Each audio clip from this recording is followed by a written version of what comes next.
Good morning. Francis McGee. I'm going to share our drug battle part 4 today.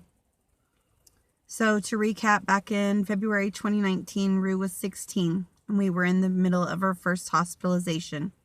I had been working with the hospital and the detectives on trying to find a treatment and working through the human trafficking aspect of the situation.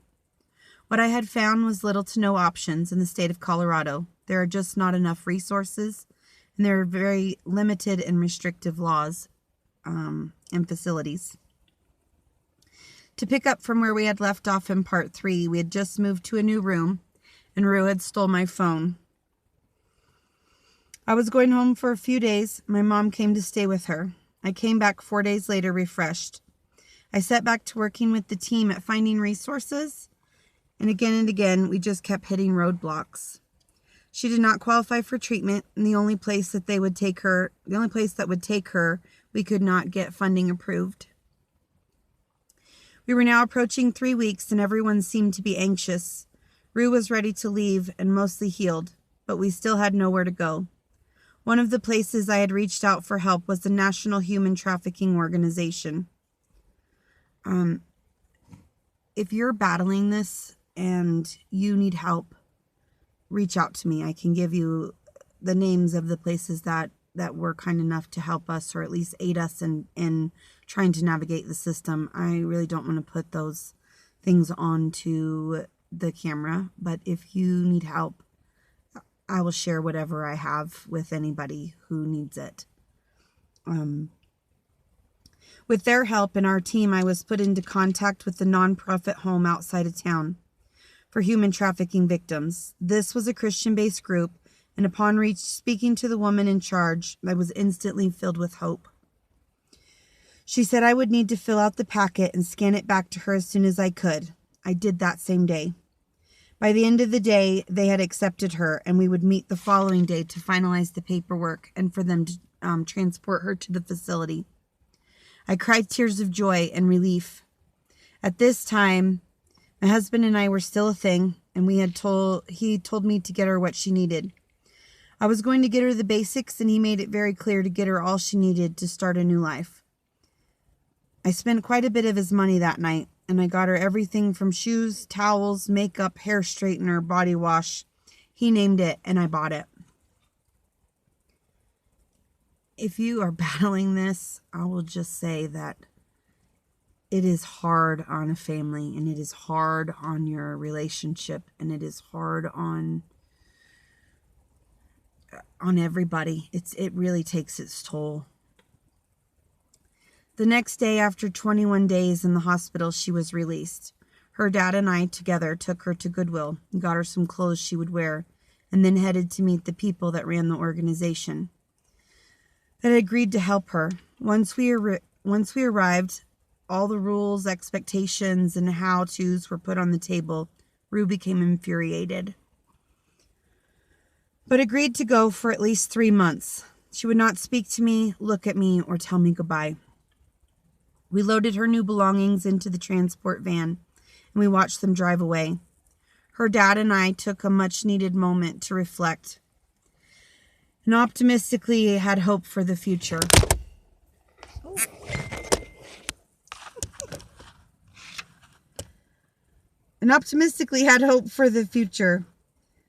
There are a few things at this point I do want to mention about Colorado law and facilities. There are no locked facilities for minors in the state of Colorado, besides jail and mental institutions. As far as rehab is concerned, there's no options. There's no one can lock them away. It's against the law here.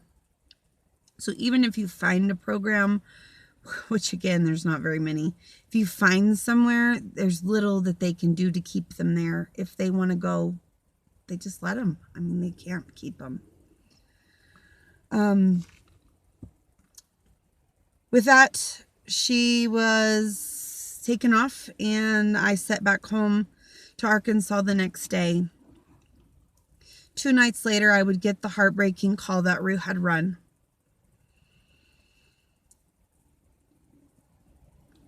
This is going to be the end of part 4. So she was out of the hospital and into a trafficking victim's home for help, and she didn't make it 3 days and she ran away. I will tell that runaway story on part 5. For now, I would like to remind you all how grateful I am to share our story, and that by sharing is my personal goal to help raise awareness to those listening just how truly difficult this battle is and the lack of resources and help available. To those, that fight is almost non-existent. As I continue to break down our story, please know that we are a year down the road from this first hospitalization. We still have few options. We are still fighting to save Rue's life. I continue to strive and be able to support her through the support of you. I am here in Colorado, and I do plan on going home for a little bit here and there, but I am here to support her and to try to get through this. This is our 4th attempt at help, and she is currently in rehab. So please keep sending the love and the light and the prayers. And I will be posting a link to my YouTube here in the next few days once I figure out how to do it. I'm not really a tech savvy. But if you feel the need to help support me in staying here and being able to do what I'm doing, I would be eternally grateful. And I'm not asking just for money for nothing. I do tarot readings, I draw, I do art, I paint. I would gladly do something in return. So if you're in need of a service that I can offer and are willing to reach out and help, again, we'll be eternally grateful. Thank you so much for all of your prayers and your everything that you're doing. Your support means the world to us. Much love and light. Thank you again.